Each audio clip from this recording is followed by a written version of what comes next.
숨겨진 기업부터 다양한 ETF들을 소개해드리는 나숲입니다. 오늘은 요일별 주요 주배당 ETF를 총 정리해보는 시간을 가져보려고 합니다. 이번 영상을 바탕으로 매일 배당 포트폴리오를 구성하는데 참고하시면 좋을 것 같습니다.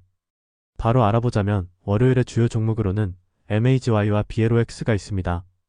MAGY는 라운드 힐의 매그니피센트 7 커버드콜 ETF로 2025년 4월 23일에 상장되었고 운영 규모는 약 700억 원입니다.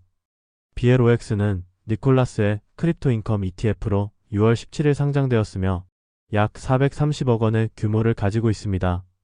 두 상품 모두 1% 내외의 총 수수료를 가지고 있습니다.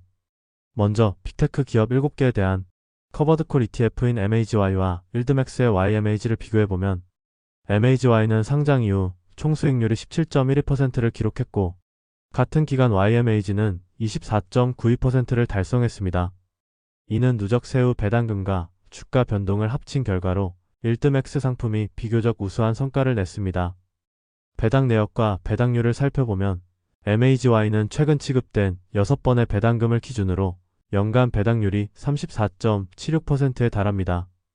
YMAG는 44.25%의 더 높은 배당률을 보여주고 있어 월요일 포트폴리오에서 더 매력적인 선택지가 될 수 있습니다. 물론 배당 변동성은 MAGY가 더 적고 두 상품 모두 매주 배당을 지급하기 때문에 안정적인 현금 흐름을 원하는 투자자들에게 적합합니다. 암호화폐 산업 커버드콜 ETF로는 니콜라스의 BLOX와 일드맥스의 LFGY가 대표적입니다. BLOX는 상장 이후 총 수익률 25.92%를 기록했고 같은 기간 LFGY는 2.76%에 그쳤습니다. 이러한 차이는 구성 종목과 운용 전략의 차이에서 비롯된 것으로 보이며 BLOX가 매우 우수한 성과를 내고 있습니다.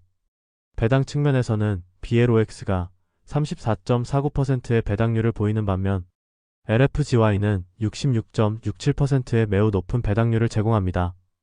LFGY의 높은 배당률은 매력적이지만 상대적으로 낮은 주가 수익률을 고려할 때 양도소득세 측면에서는 LFGY가 유리할 수도 있겠습니다.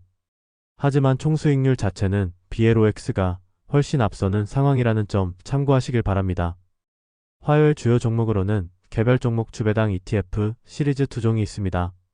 라운드 힐의 위클리페이 시리즈는 애플과 AMD, 아마존과 브로드컴 등 다양한 개별 기업에 기반한 주배당 ETF들을 제공합니다. 그래니쉐어즈의 일더부스트 시리즈는 엔비디아, 테슬라, 피트코인과 코인베이스, 나스닥100과 S&P 500의 2배, 3배 레버리지 ETF를 기반으로 하는 상품들로 구성되어 있습니다.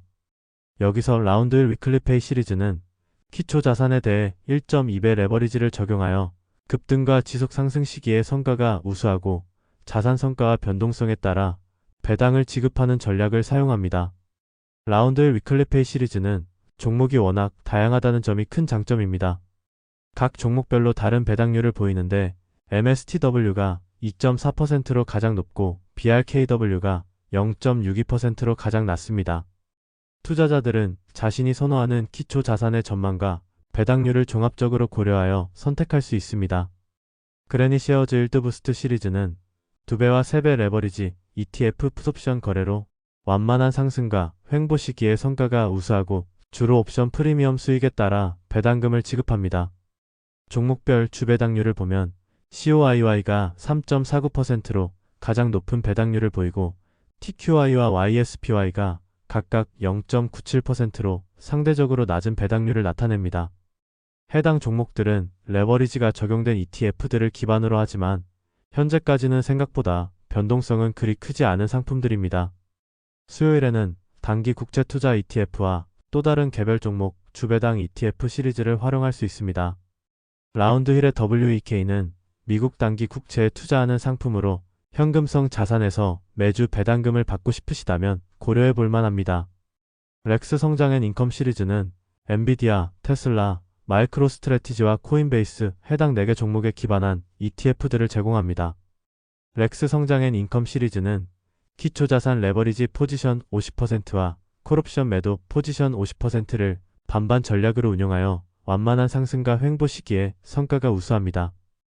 해당 시리즈는 현재까지 대부분의 구간에서 우수한 성과를 기록하는 특징이 있어 다양한 시장 상황에 대응할 수 있습니다.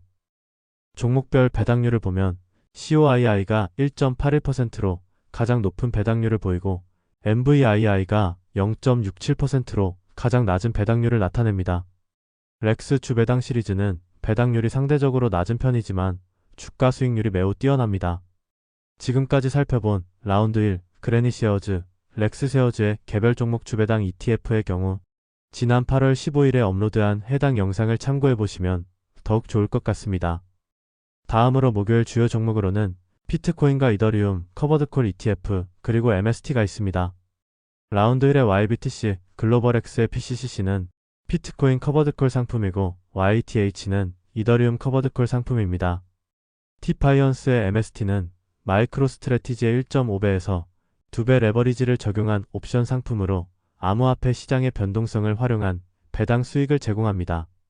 비트코인 커버드콜 ETF인 YBTC와 BCCC를 비교해보면 총 수익률이 각각 12.01%와 12.26%로 비슷한 수준을 보입니다. 두 상품 모두 비트코인을 기초 자산으로 하는 커버드콜 전략을 사용합니다. 운용사와 세부 전략에서 차이가 있을 수 있지만 현재까지는 거의 유사한 데이터가 나타나고 있습니다. 배당 내역을 살펴보면 YBTC는 46.47%의 연간 배당률을 제공하고 BCCC는 36.68%의 배당률을 제공합니다. YBTC가 상대적으로 높은 배당률을 보이지만 두 상품 모두 상당히 높은 수준의 배당을 지급하고 있습니다. 그리고 MST는 마이크로스트래티지의 레버리지를 적용한 상품으로 최근 변동성이 매우 큰 모습을 보여주고 있습니다. 차트를 보면 상장 이후부터 8월까지 상당한 등락을 반복하고 있어 고위험 고수익 상품의 특성을 잘 보여줍니다. 이때 개인적으로 MST에 큰 관심을 가지지 않고 있는 이유는 현재까지의 성과가 매우 저조하기 때문입니다. 일드맥스의 MSTY 기초 자산인 MSTR이 -4%의 수익률을 기록할 때 MST는 -20% 이상의 수익률을 기록하였습니다. 마지막 금요일에는 지수와 원자재, 기타 산업 기반 커버드콜 ETF들을 활용할 수 있습니다. 라운드 1에서 대표 지수별 커버드콜, 주배당 상품을 제공하고 T파이언스의 옵션 인컴 시리즈는 원유, 금까지 다양한 자산에 투자합니다. 일드맥스 주배당 시리즈는 반도체, AI와 암호화폐 등 광범위한 포트폴리오를 제공하여 분산 투자 효과를 극대화할 수 있습니다. 지수 기반 커버드콜 주배당 ETF의 경우 라운드 1이 오랜 기간 안정적인 성과를 기록해오고 있으며 특히 상승 시기 수익률이 좋습니다. 일드맥스의 QDTY의 경우 현재까지는 QDT와 QQQY에 비해 아쉬운 흐름을 보이고 있습니다. 오늘은 이렇게 요일별 주요 주배당 ETF들을 총정리해봤습니다. 월요일에는 빅테크와 암호화폐 ETF, 화요일에는 개별 종목 기반 시리즈 두 가지가 있습니다. 수요일에는 국채와 성장앤 인컴 시리즈, 목요일에는 비트코인과 이더리움 커버드콜 ETF, 그리고 금요일에는 지수와 원자재, AI와 반도체 등 산업 전반에 걸친 상품들까지 다양하게 살펴봤습니다. 각각의 상품마다 배당률과 총수익률, 그리고 특징이 모두 다릅니다. 단순히 배당률, 수익률만 보고 선택하기보다는 기초 자산의 특성과 운용 전략, 그리고 본인의 투자 성향을 종합적으로 고려하는 것이 무엇보다 중요합니다. 제가 소개해드린 내용은 어디까지나 참고자료일 뿐이며 투자에 대한 최종 판단은 언제나 본인 스스로 신중하게 내려야 한다는 점 꼭 기억하시길 바랍니다. 앞으로도 다양한 ETF와 숨겨진 기업들을 발굴해서 소개해드릴 예정이니 많은 관심 부탁드리며 이번 영상이 도움이 되셨다면 구독과 좋아요 한 번씩 부탁드립니다. 오늘도 끝까지 시청해주셔서 감사합니다.